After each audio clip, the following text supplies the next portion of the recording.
Hello, everyone. This is Elvin. Welcome to VOC Weekly News, where we bring you the latest and the most significant news from Chinland this week.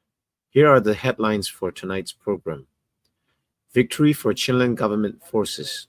The Chinland government forces, a coalition of the Chinland Defense Forces, CDF, and Chin National Army, CNA, have successfully captured 6 military bases of the oppressive junta between Hakka and Tantlang.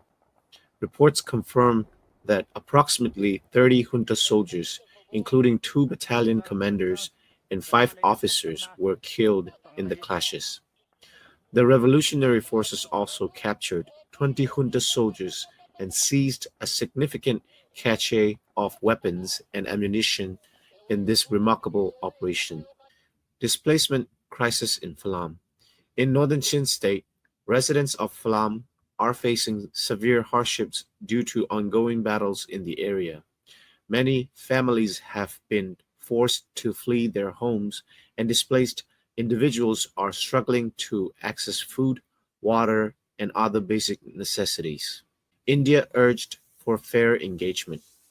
4 civil society organizations have called on India to adopt a policy of fair treatment in addressing Myanmar's ongoing political crisis.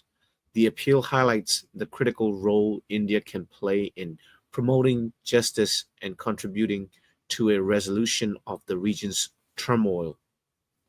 Stay tuned for more updates and other stories of interest coming your way. The Chinland government forces, comprising the Chinland Defense Force (CDF) and the Chin National Army (CNA), have successfully captured 6 strategically important military bases of the oppressive junta between Hakka and Tantlang in Chin State. Reports confirm that around 30 junta soldiers, including 2 battalion commanders and 5 officers, have been killed.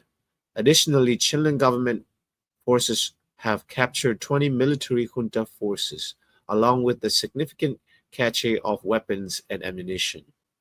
This operation, named Operation Jericho, was launched on November 22nd with the objective of reclaiming control over the area between Hakka and Tantlang. The operation has been strategically planned and executed by the Chinland government forces to weaken the junta's control in the region. On November 30th, at approximately 9 a.m., the Chinland government forces successfully seized the Rovazung base located near Hakka. The base was under the control of Battalion 222 of the junta.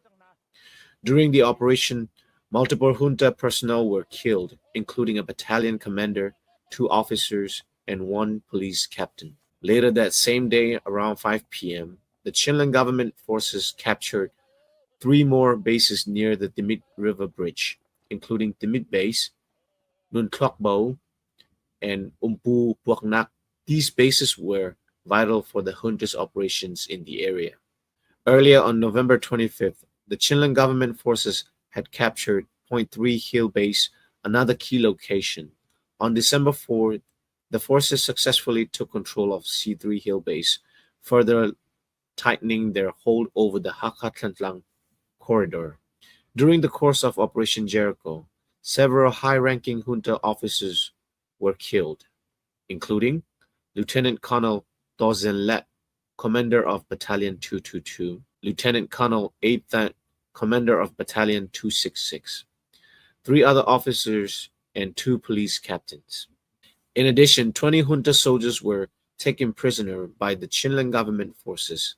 Among them, 1 soldier was reportedly left abandoned by the junta forces due to severe injuries. Reports indicate that this soldier was unable to walk and had been discarded by his own comrades. The Chinland government forces also secured a large cache of weaponry, including over 50 firearms, consisting of both heavy and small weapons, along with substantial stocks of ammunition.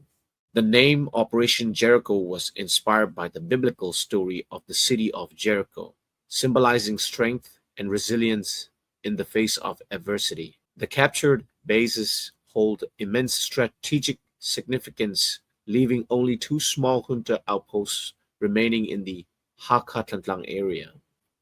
In response, the junta has intensified its efforts to regain control of the region, deploying airstrikes and heavy artillery bombardments. Clashes continue, with fierce fighting reported as the junta attempts to push back against the Chinland government forces' advances.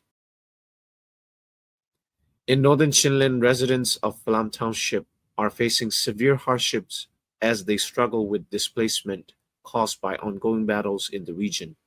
Reports indicate that local residents are encountering significant challenges in securing food and shelter. Since November 9, when the Chin Brotherhood operation initiated an offensive to reclaim Falam, the intensity of clashes has escalated. Following these developments, the approximately 10,000 residents of Falam have been forced to flee their homes. Many have sought refuge in nearby villages, Hakka and Kalay, leaving the once bustling township almost completely deserted. A majority of the displaced family are now staying with relatives in nearby areas, while others have resorted to renting houses. However, as time goes on, their situation has become increasingly difficult.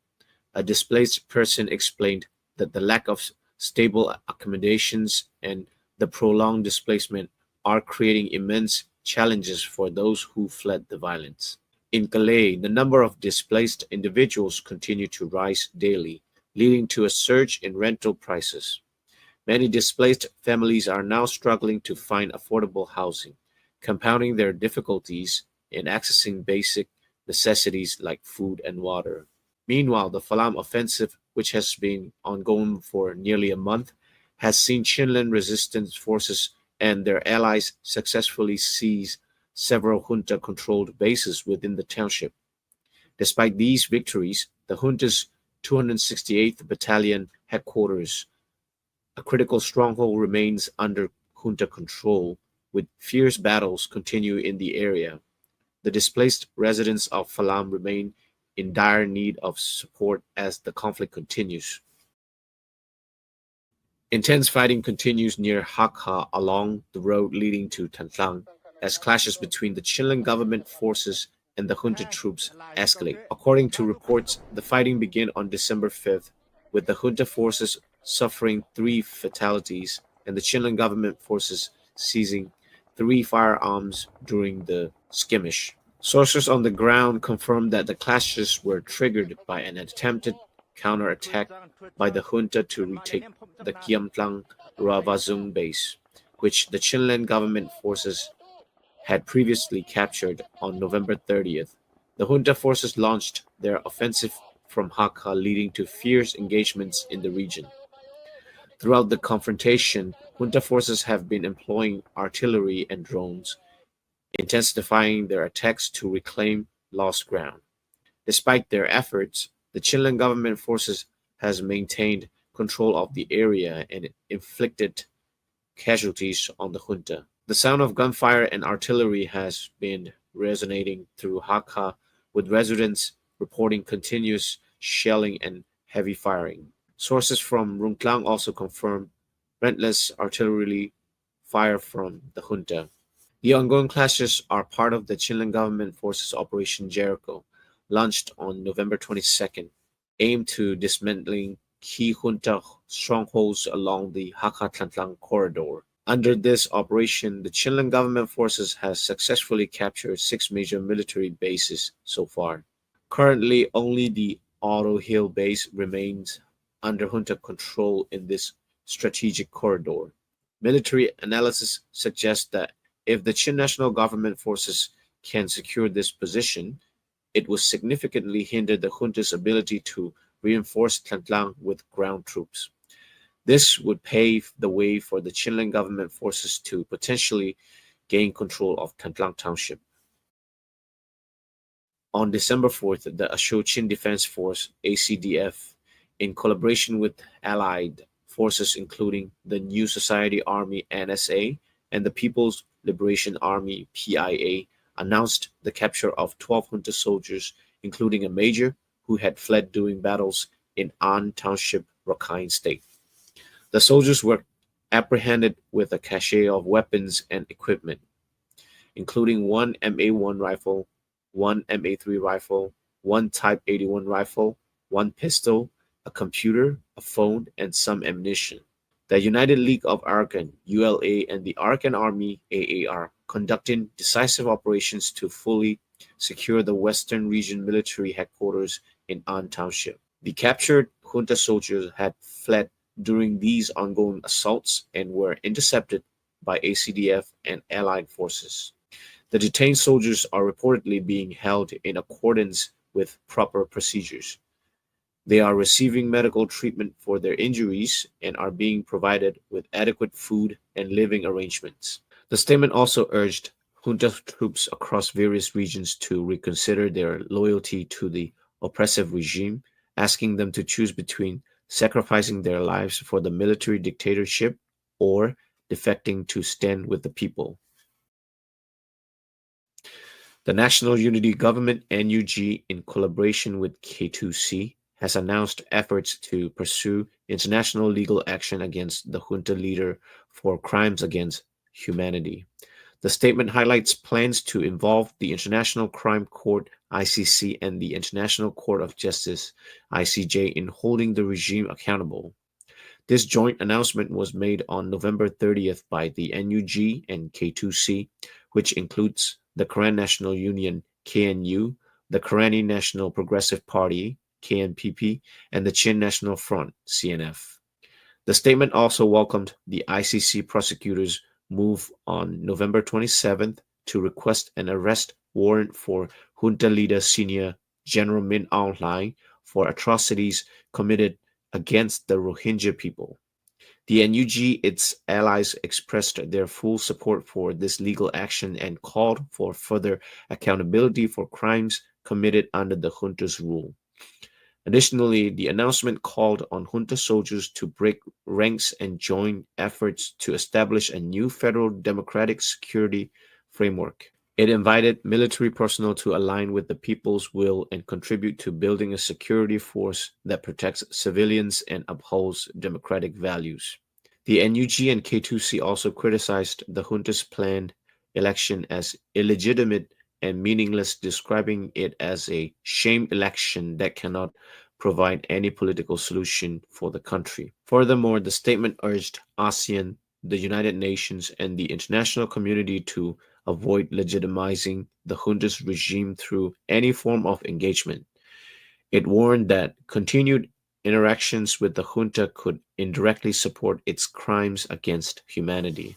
The joint announcement reiterated the importance of global vigilance and accountability to ensure justice for the people of Myanmar. Four civil society organizations have urged India to adopt a policy of fair engagement in addressing Myanmar's crisis. On December 5th, these organizations issued a statement calling on Prime Minister Narendra Modi's government to ensure balanced and impartial actions in its approach to resolving Myanmar's ongoing political conflict. The organizations criticized the Indian government's decision to engage formally with the junta while meeting informally with revolutionary forces. They described this as a completely flawed approach and emphasized the need for fair and equitable treatment of all parties involved. This joint statement was released by India for Myanmar, the Blood Money Campaign (BMC), the Global Solidarity Coalition for Myanmar (GSCN), and Defend Myanmar Democracy (DMD).